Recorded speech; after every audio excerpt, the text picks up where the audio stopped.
Good morning সবাইকে। আজকে সকাল থেকে আকাশের মুখ ভার, হয়তো সারা রাত অল্প বিস্তর বৃষ্টি হয়েছে, কিন্তু সকাল থেকে আর হচ্ছে না। এখন বাজে সকাল 7:30। আমার সকালের মতো রান্না হয়ে গিয়েছে।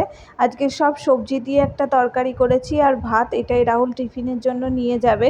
আর ও অফিস যাওয়ার আগে আজকে সব জামা কাপড় কেচে দিয়ে গেছে, কারণ আমার শরীরটা গত দুদিন ধরে একদম ভালো নেই, কোনো কিছুই করতে পারছি না। তো জামা কাপড়গুলো কেচে দিয়েছিল বলে আমি সকাল সকাল মেলে দিচ্ছি। আর এত প্রচণ্ড হাওয়া, জামা কাপড় মেলতে না মেলতেই সব উড়ে পড়ে যাচ্ছে, সে যতই ক্লিপ দেওয়া থাকুক আর যাই থাকুক। তো রাহুল অফিসে বেরিয়ে যাওয়ার পরে আমি স্নান করে পুজো দিয়ে সকালে খেতে বসলাম। গতকাল রাতে একটু চিকেন পোলাও করেছিলাম, সেটা বেঁচে গেছিলো, তো সেটাই আমি সকালবেলা আজকে ব্রেকফাস্টে খেলাম। আর দুপুরের জন্য বানালাম কুঁদরি ভাজা। আর সকালে যে মিক্সড ভেজটা করেছিলাম সেটাও রয়েছে, ওটা দিয়েই আমি দুপুরবেলা খেয়ে নেব। আর করতে করতে দেখলাম যে সর্ষের তেল ফুরিয়ে গেছে, সেটাও ঢেলে নিলাম। তো আজকের মিনি ব্লগটা এই পর্যন্তই থাকছে, দেখা হচ্ছে